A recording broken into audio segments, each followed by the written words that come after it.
नमस्कार मित्रांनो, या व्हिडिओमध्ये आपण पाहणार आहोत का शैक्षणिक सत्र 2026-27चा आपला स्टुडंट यांचं प्रमोशन कसं करायचं याबद्दलची माहिती या व्हिडिओमध्ये आपण पाहणार आहोत। तर सर्वात पहिले आपल्याला UDAS प्लस आपण गुगलला टाईप करायचं आणि पहिला जो वेबसाईट आहे त्याला ओपन करून घ्यायचा आहे। त्याच्यानंतर log in for all modules इथं आपला स्टेट सिलेक्ट करून घ्यायचा आहे, निश्चितच महाराष्ट्र आणि गो म्हणायचं। जसं आपण गो म्हणणार आपल्याला पूर्ण हे profile facility teachers module student module दिसत आहे। आपल्याला स्टुडंट मॉड्यूलवर लॉग इन करायचं आहे। आता स्टुडंट मॉड्यूलवर लॉग इन केल्यानंतर अशा प्रकारचा डॅशबोर्ड ओपन होणार आहे। इथं आपल्याला आपला यूजर आय डी आणि पासवर्ड टाकायचा आहे। यूजर आय डी पासवर्ड टाकल्यानंतर आपला जो कॅप्चा आहे तो कॅप्चा इथे आपल्याला व्यवस्थित फिलअप करून घ्यायचा आहे आणि साइन इन म्हणायचं आहे। मग अशा प्रकारचं डॅशबोर्ड ओपन होणार आहे। आपल्याला 25-26 मध्ये जायचं नाही आहे। आपल्याला हा जो रेड कलरमध्ये दिसत आहे करंट ॲकॅडमिक इयर 2026-27 याच्यावर आपल्याला क्लिक करायचं आहे। त्याच्यानंतर आपल्याला हे पॉपअप आहे याला क्लोज करायचं। त्याच्यानंतर साईडला इथे मेनू दिसत आहे, मेनूवर क्लिक करायचं आणि रेग्युलर प्रोग्रेशन ॲक्टिव्हिटी दिसत आहे, स्टुडंट मुवमेंट अँड प्रोग्रेशन इथं ॲक्टिव्हिटी दिसत आहे, प्रोग्रेशन ॲक्टिव्हिटी याच्यावर आपल्याला क्लिक करायचं आहे। त्याच्यावर क्लिक केल्याबरोबर आपल्याला समोर गोचा ऑप्शन दिसत आहे, गोवर क्लिक करायचं आहे आणि इथे आपल्याला आपला क्लास सिलेक्ट करायचा आहे, कोणता क्लासचा स्टुडंट आपल्याला प्रमोट करायचं आहे। एखादा मी आता क्लास सिलेक्ट करून घेतो आणि सेक्शन आणि गो म्हणायचं।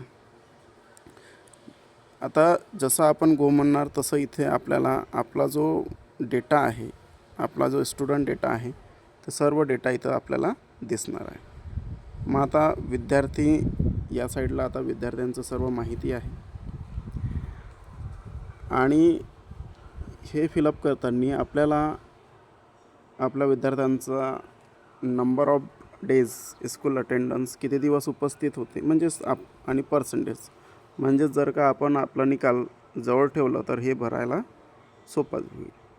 आता करायचं काय आहे, प्रोग्रेशन स्टेटस इथं आपण सिलेक्ट करायचं आणि प्रमोटेड बाय एक्झामिनेशन आणि किती मार्क मिळाले ते मार्क इथं फिलअप करायचं आहे।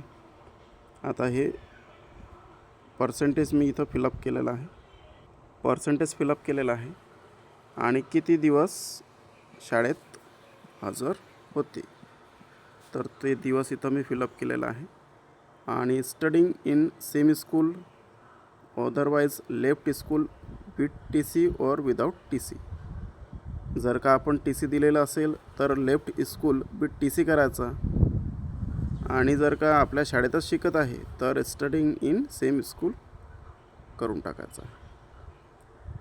आणि समजा जर का आपण TC दिलेलं असेल तर मग TCवर क्लिक केल्यावर इथं आपल्याला रिझनसुद्धा टाईप सिलेक्ट करावं लागेल। तर इथं सध्या मी स्टडी इन सेमी स्कूल केलेलं आहे आणि पहा इथे आपल्याला सेक्शन सिलेक्ट करायचं आहे, कोणत्या सेक्शनमध्ये। ऑब्वियसली मी A सेक्शन घेतला आहे, Aमध्येच ठेवला। सध्या स्टेटस पेंडिंग दाखवत आहे आणि इथे बाजूला अपडेट आणि करेक्शन, अजून काही करेक्शन करायचं असेल तर करेक्शनवर क्लिक करायचं, अदरवाईज अपडेटवर क्लिक करून मोकळं व्हायचं। अपडेट जसं अपडेटवर क्लिक करणार अशा प्रकारचा पॉपअप आपल्याला दिसणार आहे, student detail has been updated successfully याला ओके म्हणायचं। अशा प्रकारे आपण आपला जो विद्यार्थी आहे तो कोणताही वर्गात असो अशा प्रकारे आपण आपला विद्यार्थ्यांचा प्रमोशन आपण करू शकतो। ठीक आहे।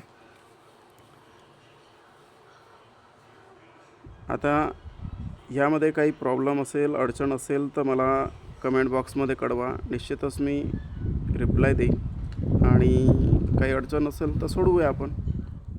ठीक आहे। धन्यवाद.